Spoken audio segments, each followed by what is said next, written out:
We're surrounded by printed images every day, from books and magazines to posters and pamphlets. Images reproduced in multiples are ubiquitous in our modern world, so much so that we often give them little to no thought. But what about the act of printmaking itself? That is, the activity of making pictures or designs from specially prepared wooden blocks or metal plates. What's involved in that? And how have artists used different printmaking techniques in the past to achieve their artistic aims? To prep ourselves for the Frank Gallery's 2021 Print Invitational Show featuring local and regional printmakers, let's take a look at 3 fundamental methods of printmaking used in the West: woodcutting, engraving, and etching. My name is Dana Cowen, and I'm the Sheldon Peck Curator for European and American Art at the Ackland Art Museum at the University of North Carolina at Chapel Hill. Let's take a look at some works from the Ackland's own collection, which houses over 11,000 prints, to learn more about the basics of these printmaking techniques.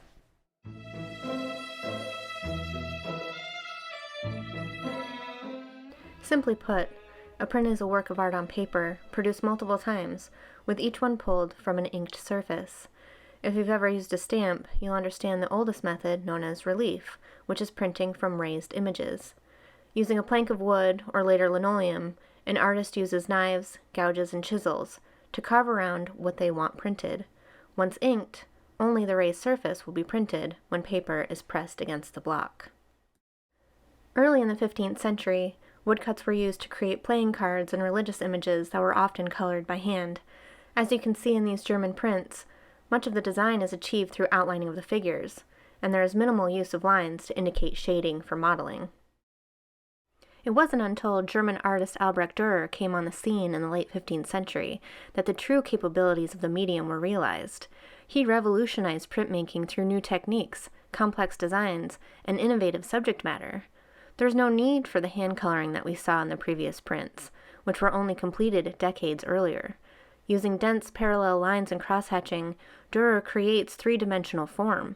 His compositions have a foreground, a middle ground, and a background. Every element of the design and story is considered and well executed. In the Four Horsemen from his early Apocalypse series, Dürer creates a compact group of overlapping riders charging across the land and trampling as they go. It's a dramatic cavalcade set along a diagonal axis that features the riders' conquest, war, plague, and death.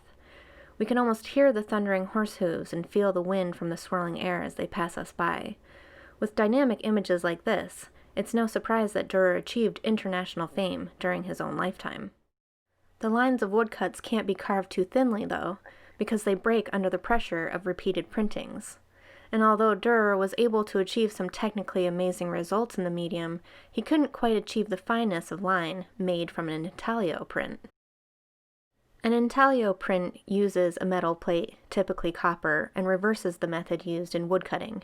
Here the artist also removes material from the plate, but in this instance by incising it or scratching it. When ink is applied, it actually rests in the grooves created, which produces the design when printed. Engravings, etchings, dry points, and other techniques are considered intaglio.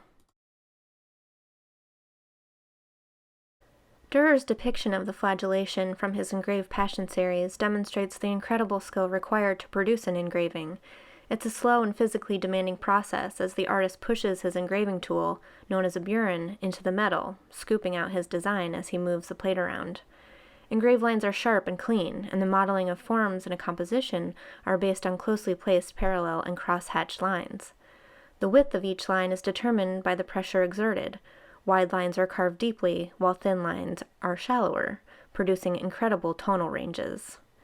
The exacting medium of engraving was not for every artist, though, and during the 16th and 17th centuries, more artists were using etching to create their prints, which was much less laborious.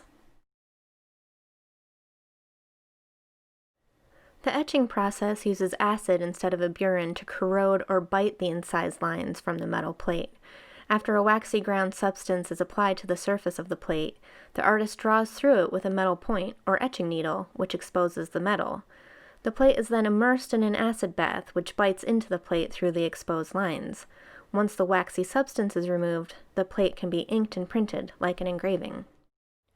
17th century Dutch artist Rembrandt van Rijn was among the most accomplished, innovative, and experimental etchers of his time, and created approximately 300 plates over the course of his career. Since the etching ground offers less resistance, it's a lot like drawing, giving the artist more freedom in their design. Rembrandt's large and ambitious depiction of the Death of the Virgin shows his painterly approach to etching. The foreground is carefully worked, with lots of shading, while the clouds and angels above appear quickly sketched and ethereal. Each figure surrounding the Virgin, shown lying in bed at the center, is unique in their grief, displaying Rembrandt's remarkable ability to portray human emotion. In addition to etching, Rembrandt often included the dry point technique in his prints. In dry point, lines are scratched directly on the surface of the plate, which creates a burr of metal to either side of the line. These little balls of metal catch the ink, producing areas of velvety black. Rembrandt also experimented with the wiping and inking of his plates to create varying dramatic effects, meaning not all impressions of the same plate have the same appearance. Printmakers like Albrecht Dürer and Rembrandt have left an important legacy. For centuries, artists have continued to use printmaking as a major means of expression, using methods beyond woodcutting, engraving, and dry point, like lithography, screen print, and photomechanical methods. When combined, these printmaking techniques can also produce some pretty amazing artistic results. At the Frank Gallery's Print Invitational Show, you'll have an opportunity to enjoy the work of local and regional printmakers, who each have their own unique approach to printmaking. And although the act of printmaking has been around for centuries, it still continues to be captivating and exciting.